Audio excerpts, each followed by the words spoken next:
This is Dr. Rosie Kuhn, and this podcast series is called Spiritual Immersion, Taking the Plunge. And the intention of these podcasts is to distinguish with you that there's no plunge necessary, that this process is, generally speaking, aspects of incrementally engaging in life and with our spiritual self, and be in a relationship that we develop and cultivate slowly over time, if possible. And I say if possible because quite often our circumstances will stir things up for us in such a way that it's so difficult to take things slowly. We're plunged into circumstances that are overwhelm us and create the situation that we're over our heads. In this pandemic situation with the COVID virus, it's one of those times, and I have a number of clients that call me, and a client who called me last night and said I hadn't talked to him for a couple of years because he was doing great. And he goes, Rosie, I am just in spikes. I have spikes of anxiety, and they're just, killing me. It's just horrible. What can you do? What can you do? Help me out. So quite often, this is an opportunity for him, like it is with many people, to begin to sort through what it is that causes such anxiety and what we can do to make it different. So for him, when I was working with him and talking to him on the phone, I said, so, what ideas do you have? What's your spiritual foundations for your life? And he had grown up in the Methodist world and had particular ideas and thoughts, but none of what he shared was cultivating a sense of sanity. In the 12-step program, step number 2 says, come to acknowledge a power greater than myself that restores me to sanity, or can restore me to my sanity. And so as I'm working with a lot of people, they're figuring out if they have a higher power that can restore them to sanity. Now, in this particular moment, when this client, we'll call him Harry, called me and we talked, about halfway through the conversation, he was beginning to come back to a sanity for himself. And we laughed a lot. I said, right now, I am your higher power. I am a higher power that can restore you to your sanity. And I, myself, Rosie, am reaching into my higher power, into my divine knowing, or the knowing of the divine oneness in all that is. And so as I reach into that, then how I be with him brings him into sanity, brings him back into a place of, I'm okay, and beginning to see the world differently. So the times that we're going through now, for a lot of people, are cultivating and stirring up a consensus view of reality in such a way it's like, this isn't making sense, it's too much insanity, too much crazy making. I don't know how to do this. I don't know how to be me in this. I don't know where to reach for sanity and harmony and peace. I don't know where to turn.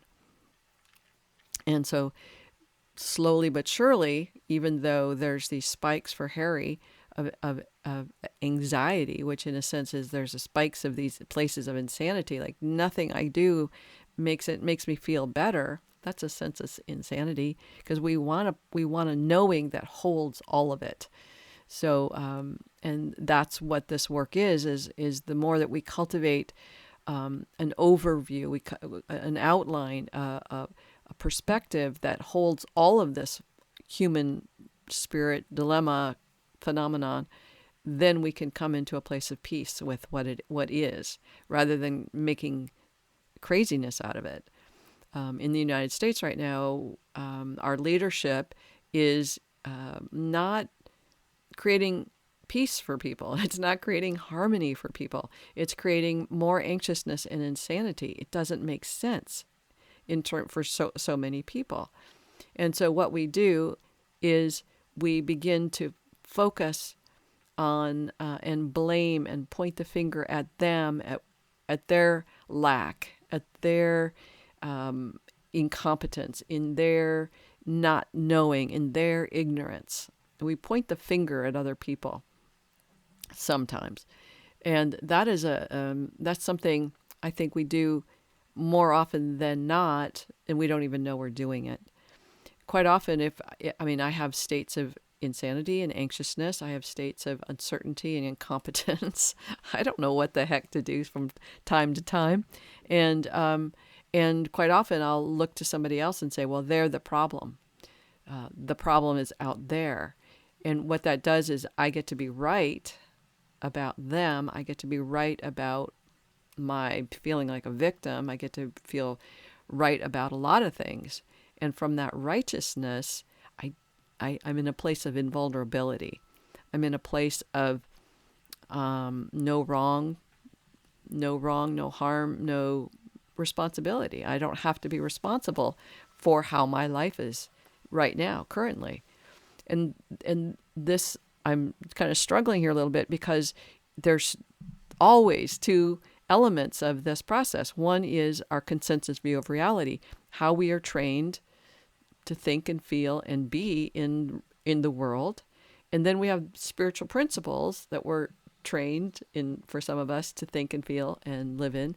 And sometimes they're not coinciding. They're in total, complete conflict.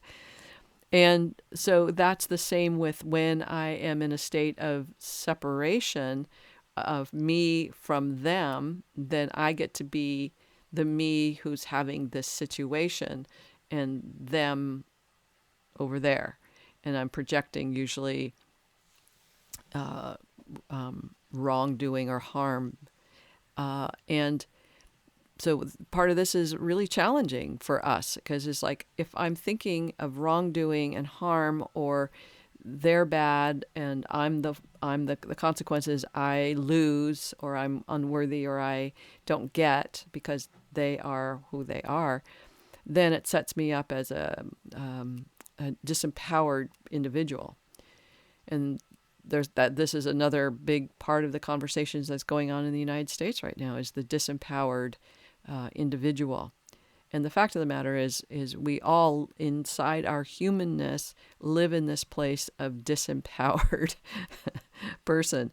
And then a couple of podcasts ago, I talked about how we self-deprecate, how we say bad things about ourselves, or have bad thoughts about ourselves, or emotions based on how we feel negative about ourselves. This is all disempowering. And it's so normal, we don't even know we're doing it until we go to a therapist or a psychiatrist and maybe get medication for it, because it's wreaked such havoc in our system. So the point of this conversation is to begin to own everything that I'm saying about another person, whether it's our president or our leadership or the person down the street or my dog, is how can I own all of that? And this puts me sometimes in conflict with, if I own this means that I'm wrong, or that there's something wrong with me, or that I lack. And it's like, well, in this current moment, that might be true, that there may be some things that I don't have that I need to develop.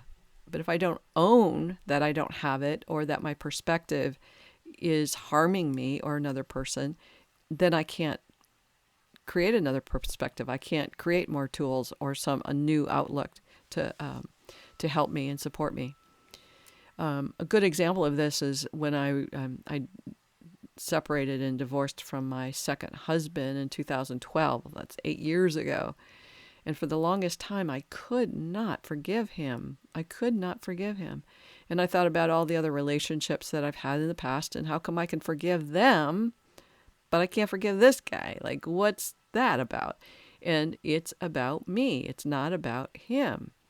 And so I had to look at what it was that had me not be able to forgive.